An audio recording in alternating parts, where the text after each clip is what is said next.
This is Nicholas Bell with Eye on Cinema, here to review Irresistible, the sophomore film directed by Jon Stewart. Jon Stewart's 2014 debut was a very serious, based on a true story thriller, Rosewater. So Irresistible is much more in keeping with what we'd expect from Mr. Stewart, which is, or attempts to be, a political satire about a Democratic political consultant who goes to rural Wisconsin to sway a Democratic mayoral candidate to seed the next elections by taking over America's heartland.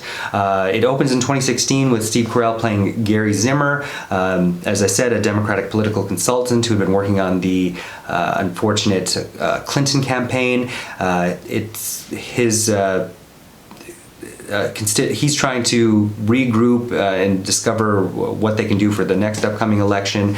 So you get some pop-ups from analysts like Debra and Topher who have found this video, or helped bring this video to his attention, of Chris Cooper, an ex-colonel who is giving a Frank Capra-esque kind of read of the small town he's in and what they at a town meeting.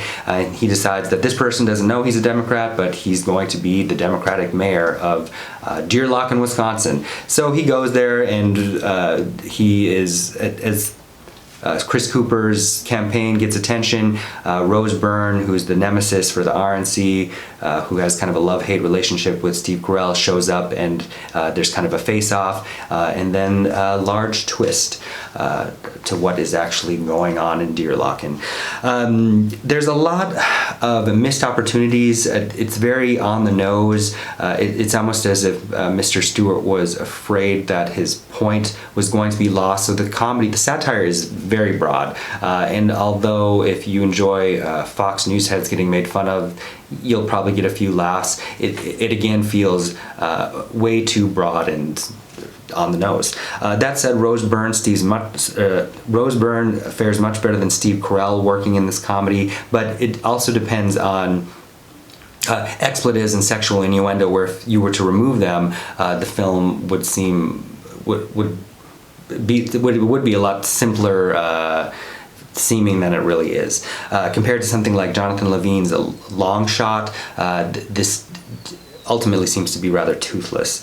It was shot by Bobby Bukowski, who is a favorite of Oren Moverman. Its real joys lie in the very periphery. I'd say Natasha Lyonne is one of his strategists that analyzes what people in the town search for on Google, and a magnificent cameo from Bill Irwin as the Stephen Hawking / RoboCop type millionaire. Those are really what things to watch for in the film. Otherwise, you can probably predict actually what's going to happen. Mackenzie Davis in kind of a characterless role, Topher Grace, Debra a lot of names that seem kind of like, what was the point? Overall, I would give the film 2.5 out of 5 stars. Thank you. Hey, this is Eric from MyOnCinema.com. If you want to support us, subscribe below. For more reviews, interviews, film festival coverage from Sundance, Cannes, Toronto, you want to check out these guys on this side.